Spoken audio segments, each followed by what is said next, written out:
আল্লাহ যদি আজ তোমার সব কিছু নিয়ে নেন, তুমি কি তবু তাকে ভালোবাসবে? ভালোবাসা নাকি সুবিধা? আমরা খুব সহজে একটা কথা বলি, আমি আল্লাহকে ভালোবাসি। কিন্তু খুব কম মানুষই নিজেকে এই প্রশ্নটা করে, আমি আল্লাহকে ভালোবাসি নাকি আল্লাহ আমাকে যা দেন সেটাকেই ভালোবাসি। যখন জীবন ঠিক থাকে, হাসি থাকে, মানুষ পাশে থাকে, স্বাস্থ্য ঠিক থাকে, আমরা বলি আলহামদুলিল্লাহ। কিন্তু যখন একটা একটা করে জিনিস সরে যেতে থাকে, তখন প্রথম যে প্রশ্নটা আসে, ইয়া আল্লাহ, কেন? আজকের ভিডিওটা এই কেনর উত্তর না, বরং এই কেনর ভেতরের আমাদের মনটা বোঝার চেষ্টা। 1. আমরা কিসের সাথে আল্লাহকে মিলিয়ে ফেলি? আমরা অজান্তেই আল্লাহকে মিলিয়ে ফেলি আমাদের সুবিধার সাথে। দোয়া কবুল হলে আল্লাহ ভালো, পরীক্ষায় পাশ করলে আল্লাহ ভালো, সম্পর্ক টিকে গেলে আল্লাহ ভালো। কিন্তু যখন উল্টোটা হয়, আমরা চুপ হয়ে যাই। আমরা তখন বলি না আল্লাহ খারাপ, কিন্তু মনে মনে দূরে সরে যাই। এই দূরে সরে যাওয়াটাই সবচেয়ে বড় বিপদ। 2. হারানোর ভয় কেন এত শক্তিশালী? আমরা আসলে আল্লাহকে ভয় পাই না, আমরা হারানোকে ভয় পাই। মানুষ হারানোর ভয়, সম্মান হারানোর ভয়, নিয়ন্ত্রণ হারানোর ভয়। এই ভয়গুলো আমাদের আল্লাহর সাথে এমন সম্পর্ক বানাতে শেখায়, আমি তোমার সাথে থাকব যতক্ষণ তুমি আমাকে কষ্ট না দাও। কিন্তু ভালোবাসা কি এভাবে হয়?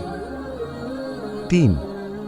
আল্লাহ কেন প্রিয় জিনিসগুলো সরিয়ে নেন? আল্লাহ কখনো কিছু নেন না কারণ তিনি নিষ্ঠুর। আল্লাহ নেন কারণ আমরা কখনো কখনো সৃষ্টিকে স্রষ্টার জায়গায় বসিয়ে দিই। যে জিনিসটা চলে যায়, ওটাই অনেক সময় আমাদের সবচেয়ে বড় দুর্বলতা ছিল।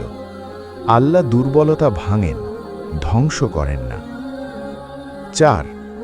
নবীদের জীবন, ভালোবাসা বনাম হারানো।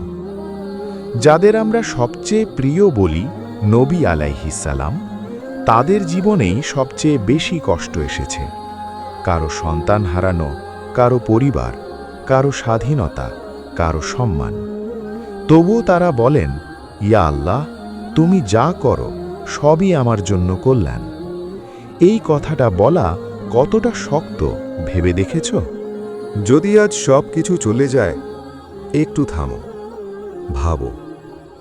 যদি আজ মানুষ পাশে না থাকে, স্বাস্থ্য ভেঙে যায়, পরিকল্পনা ব্যর্থ হয়, কেউ বুঝে না, তুমি কার কাছে যাবে? এই প্রশ্নটাই তোমার ঈমানের আসল চেহারা দেখায়। নিঃস্বার্থ ভালোবাসা মানে কি? নিঃস্বার্থ ভালোবাসা মানে, আমি বুঝি না, কিন্তু আমি রাজি। আমি কষ্ট পাচ্ছি, তবু আমি তোমার উপর ভরসা রাখছি। এই স্তরে পৌঁছানো সহজ না, কিন্তু এই স্তরেই শান্তি। আজকের প্রতিজ্ঞা, আজ আল্লাহকে বলো, ইয়া আল্লাহ, যা রাখো, যা নাও, আমার হৃদয়টা তোমার দিকেই থাকুক। এই দোয়াটা খুব ছোট, কিন্তু খুব ভারী। শেষ কথা, তুমি কি তবু ভালোবাসবে? আজ যদি আল্লাহ সব কিছু নিয়ে নেন, তুমি কি তবু বলবে, ইয়া আল্লাহ, আমি তোমাকেই চাই? এই প্রশ্নটার উত্তর তুমি কাউকে দিও না, নিজেকে দাও, কারণ এই উত্তরই তোমার আসল অবস্থান।